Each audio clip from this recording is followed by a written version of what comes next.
Sepanjang saya duduk jahit kan tak, benda-benda nyambung kalau dekat area tangan ni sebab tak cukup kain ni benda normal je. Kita sebagai tukang jahit lah kena kreatif sikit.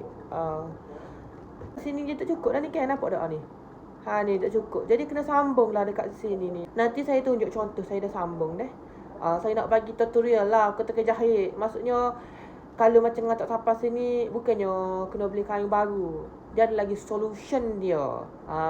Saya ajar nyambung comel deh. Mantap-mantap. Sambung dulu. Sambung dulu deh. Sambunglah besar sikit. Jangan kedekut sangat kita ni. Lepas tu keling lah. Keling. Dia kena gosok sikit. Sekejap saya tunjuk dah.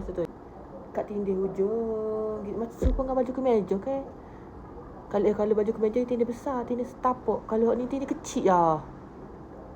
Ada ke hujung nak kata tak erti. Allah lah. Tindih. Ni sini ni. Lepas tu baru gunting. Tindih dulu lah, molek tindih dulu.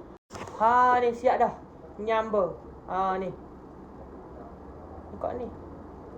Nyambung kat ni ya kena nampak lah. Nampak sikit lah. Tapi tak nak nampak sacak mana. Gitu tu. Ni. Ni kot luar ni. Dia tak nampak mana pun tapi nampak lah bekas gitu sikit kan. Gitu. Ginilah nyambung dia. Gini je.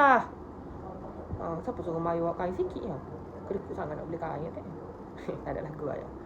So ginilah solution dia. Untuk tukar-tukar jahit newbie ko, new year ko, kadang baru nak belajar tu. Tak tahu cara kalau kain tak cukup sikit-sikit untuk lengan ni gini dah. Sambung. Nampak tak nampak sudah lah. Dah project and out. Tap screen tu share tak. Jangan tengok sajalah. Dia bayar belakang lah ni.